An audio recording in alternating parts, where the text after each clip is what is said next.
Y, por cierto, dos de los países cuyo sistema político no me entusiasma, pero tengo que reconocer que se están oponiendo ferozmente a la ideología de género, son precisamente Rusia y China. Y lo son porque saben que si la familia desaparece, sus respectivas naciones se desplomarán.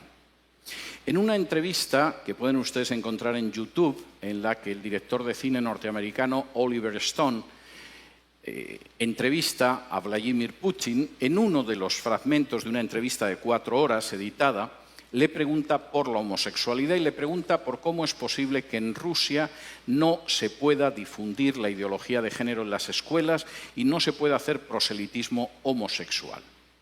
Y la respuesta que le da Putin es absolutamente ejemplar. En Rusia no se persigue, no se encarcela, no se discrimina a ningún adulto por ser homosexual.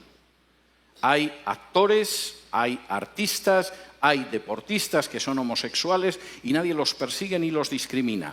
Pero no vamos a tolerar que adoctrinen a los niños en una ideología que es contraria a la familia.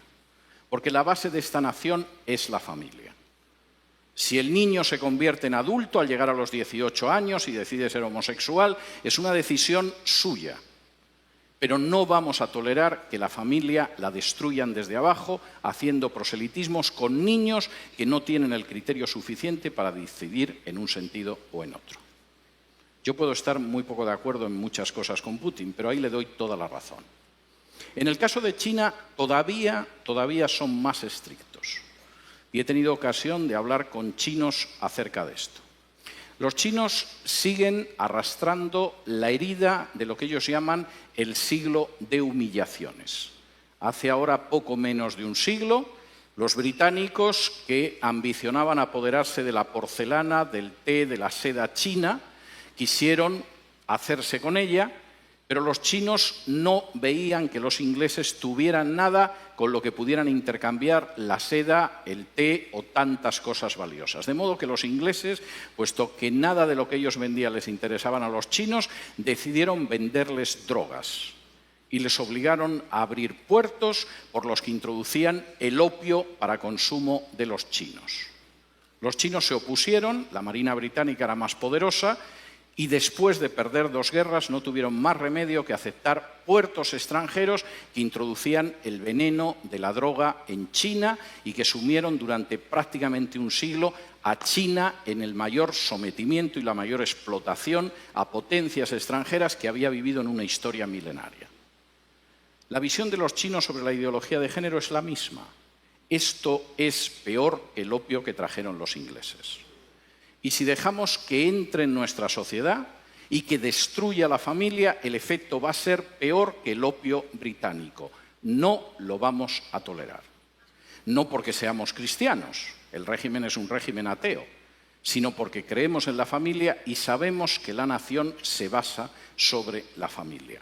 Me da mucho pesar que naciones que no son cristianas, sin embargo, a la hora de defender a la familia, parece que tienen una idea más clara que otras naciones que supuestamente lo son. En quinto lugar, y esto es tremendo, la ideología de género es una bomba de relojería demográfica. No hay nación ni cultura que pueda sobrevivir con un crecimiento demográfico inferior al 2,5. Están ustedes ya por debajo del 2,5 en la República Dominicana. Hasta el 2,3, que es su tasa de crecimiento en estos momentos, tienen posibilidad de reacción. Todavía es reversible, quizá en una generación, un proceso de desplome demográfico. A partir del 2% no hay esperanza. Cualquier cultura, cualquier nación está condenada sí o sí. La ideología de género va a conseguir que Europa, la Europa que yo he conocido, desaparezca en una generación, quizá en menos. En España la tasa de crecimiento demográfica es del 1,1. Es normal, hemos matado más de 1 millón de criaturas en el vientre de sus madres, siguiendo la supuesta salud sexual y reproductiva. La tasa de crecimiento de los musulmanes en España es del 8,1. Como ven, el futuro que le espera a la cultura española y a la nación española no es ideal. Reduzcan ustedes su tasa de crecimiento. bajen del 2,3 en el que están ahora a un punto de crecimiento demográfico donde se condenen a sí mismos como país y como cultura. Y después solo falta que puedan entrar en masa inmigrantes de otro país sin ningún tipo de control y la República Dominicana que ustedes conocen habrá desaparecido antes de un cuarto de siglo.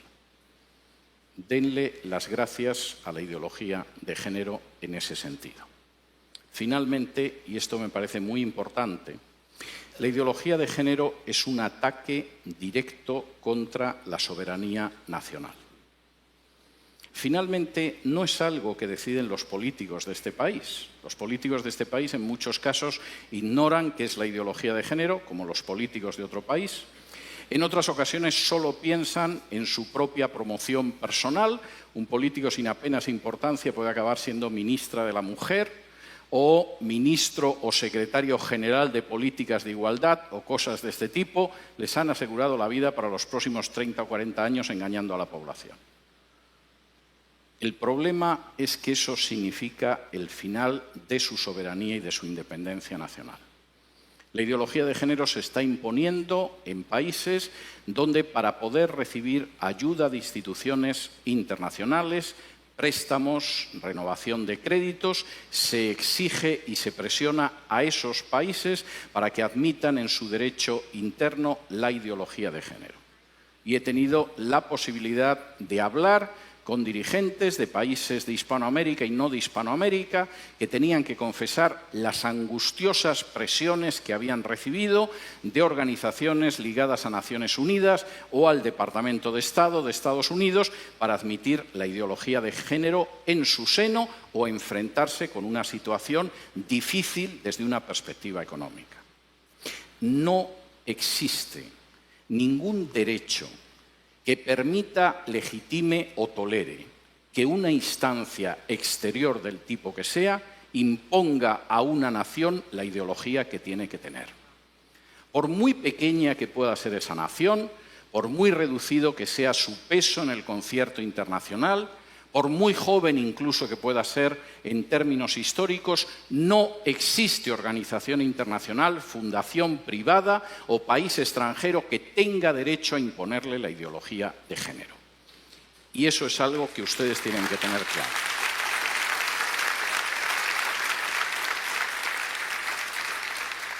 Y si me lo permiten, antes de pasar al terreno de las preguntas, quisiera realizar un paralelo a una situación esencial en la historia de Israel. Cuando de pronto, después de recibir las normas que podían permitir que Israel viviera como una nación ejemplar, como una luz para las naciones, como una verdaderamente nación próspera, las palabras que aparecen en la Escritura es: delante de vosotros he colocado el camino de la vida y de la muerte. Ustedes tienen ahora mismo delante de sí mismos el camino de la vida o de la muerte. Esto no es algo que va a suceder dentro de 10, de 15, de 20 o de 30 años. Ahora mismo tienen delante el camino de la vida o el de la muerte.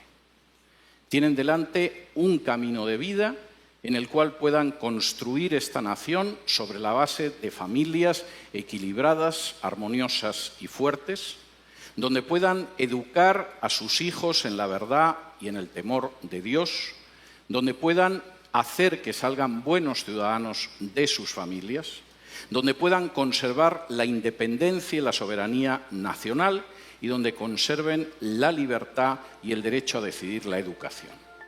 Y ese es un camino de vida para este país, como para cualquiera. O tienen delante el camino de muerte, el camino en el que van a ver cómo su soberanía nacional desaparece, cómo se destruye la familia natural, cómo se acaba con el sistema educativo, cómo se levanta un sistema de mordaza totalitaria sobre los ciudadanos de este país, cómo se tritura el principio de igualdad bajo la ley, cómo su demografía desaparece y cómo al final se encuentran condenados como cultura o como nación. Delante de ustedes ahora mismo hay un camino de vida y hay un camino de muerte encarnado en la ideología de género. Ustedes son los que tienen que decidir. Muchas gracias.